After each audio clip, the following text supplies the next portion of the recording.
having said that, This guy. we're gonna have to start moving some around. Yeah, that's what I'm saying. No, we're not. That's what I'm saying. Oh wait, this is why I said. Okay, This I is know wait, exactly what you're wait. This is thinking. why. No, No, this is why I said right now. Wait, this is why I said that you're gonna love this. However, we have no, we all over here, and I don't know about him either. This is wrong. This is No. not gonna work. I'm going to tell you right now, Last Jedi belongs in movie magic.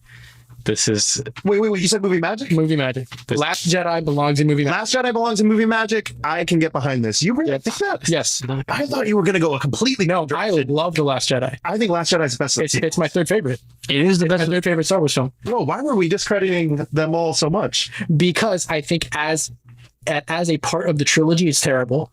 But as a standalone film, It's incredible. it's unbelievably amazing. It is unbelievable. Unbelievably. Now, I won't say it's perfect. No, I wouldn't. We're all in agreement that we No, it takes a risk. It takes Finn's risk. subplot is rough. I can't remember what the lady's name is. Rose. Finn and Rose's subplot is rough. Entire 30 minutes is pointless. That movie, Minutes though. There That is- does get exact. there is no film, I don't think, of all Star Wars that delves more into the nature of what the Force is in a beautiful way than The Last Talk Jedi. about a payoff for Qui-Gon as well. Payoff required. It's a film that dives into the emotional state of what the Force is, of Rey as a character, of Kylo Ren as a character, like their connection throughout it, their communication throughout it.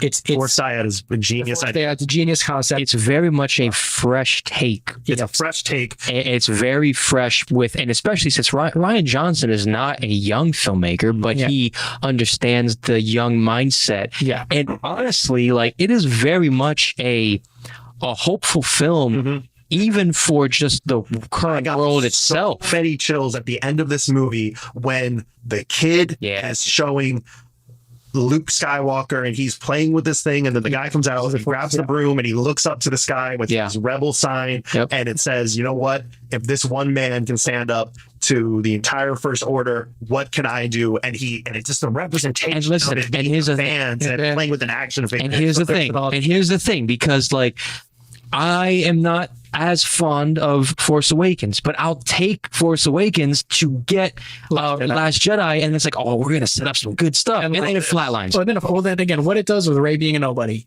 Yes, Incredible. Well, I got flatlined. They got flatlined, but do I love what they did with Luke contextually? No. This is again, I think if the events happened the way that they happened, I understand why Luke got to where he was and why he was like how he was. I don't like it. I don't like Luke being an almost antagonistic character for some of the film. Now, it's fascinating. It's interesting. Again, as a standalone film, incredible. Let me tell you why it's like that, because it's just the inherent problem of the sequel trilogy. You don't really feel if Luke was in Force Awakens and when Han died, and that's what made him completely cynical to even want to train Rey. Absolutely, you would get behind him even more. But you only get a couple of flashbacks of I felt a lot of anger in Ben. And it's like, all right. So here's my feeling. Got that. Luke is my favorite part of Last Jedi. Interesting. I love Luke in this film. If you want to look at we're not supposed to get too much into background of films and all that type of stuff, but you want to talk about what seeds of what George Lucas actually would have wanted in a sequel trilogy. It would have been the Luke we got. The concept art and everything he has shows a Luke that is exiled. It shows a Luke that is weathered. He's meant to be like Marlon Brando's character from Apocalypse Now, where he is this. It's a genius idea to take, yes, the most hopeful person in the galaxy. He wasn't being not hopeful, though, by looking into Ben's mind and seeing the death of Leia, seeing the death of Han. And people say, oh, but Luke would never have attacked his... Luke almost killed Vader in Return of the Jedi. Yeah. And he didn't kill Ben. He saw this. It was, yes, a misunderstanding, but Luke was a legend. Luke was this great big thing. And he's not, in terms of like where his placement is in the story, but he's definitely not antagonistic. Luke actually has an arc in this film. He's cynical. Yeah. But he has an arc that he has to go through, that he has to actually learn from Yoda what the Force really is about, what the Jedi really are about. If you want to talk about necessary reason to have the sequel trilogy, The Last Jedi is a necessary reason to have a sequel trilogy because we need that payoff finally of what is the true essence of the Force. And not only does Luke learn from Yoda, but he also learns from somebody that was just as young as him in the first, in the original film. Yeah. Yep. And it just goes into, it's really interesting.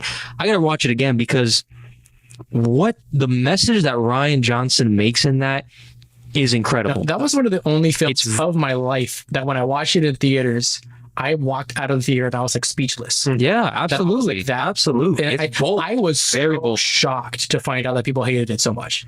I mean, I was like, used to think it was the worst Star Wars film ever made. Watch it again, watch it again, watch it again.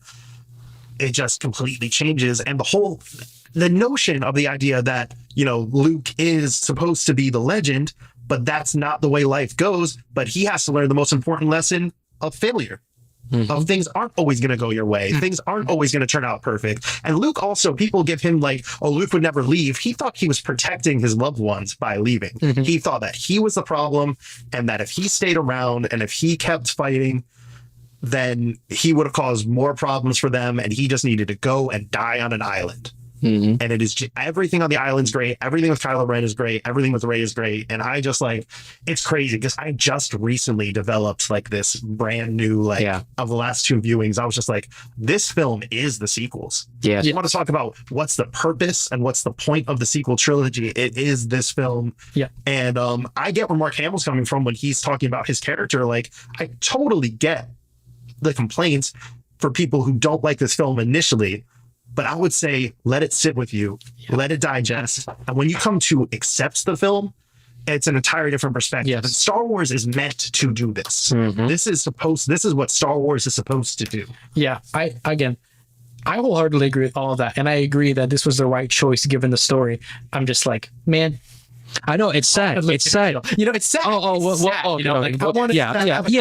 Luke to have a happier life. True. That's because of that's what has already been established in the Force Awakens. That makes it compelling, right? Right. But see the Force Awakens. You think we're gonna see our trio back and everything's all hunky dory, and as soon as the film opens, it's not like that, and Han's going back to being being a smuggler and stuff like that, and it's okay, fine, but it's disappointing. At least with Last Jedi, it says something, and you can see this happen. And also, you see Luke's peace when he does go. Yeah, that he came and made a stand, and that he was the spark of hope for the entire galaxy, and that he lived up to the name of his legend. Yeah. Yep. And now look what Luke Skywalker did. He's the man that went and took on the entire First Order by himself. And also be encouraging the younger when Poe Dameron's we will be the spark that'll light the fire. It has this inherent feeling of courage of yes. Yeah. And it's great. I think he gives a 3PO when he's walking by. That's a great yeah, man. More. And that battle, I get where people are coming from with the problems of you can't just make an entire film subverting expectations. Would I have liked to see a battle with Kylo Ren versus Luke and an actual fight? Would I think it would be cool to see? Yes, but again, that's what I love about this film is I thought it would have been cool to see. Yeah. But is it needed, and is it the right way to take the story? It subverted expectations, and that's what people didn't like. They, it was because they were spoon fed by Force Awakens, and they didn't like it. And so what did freaking Disney do?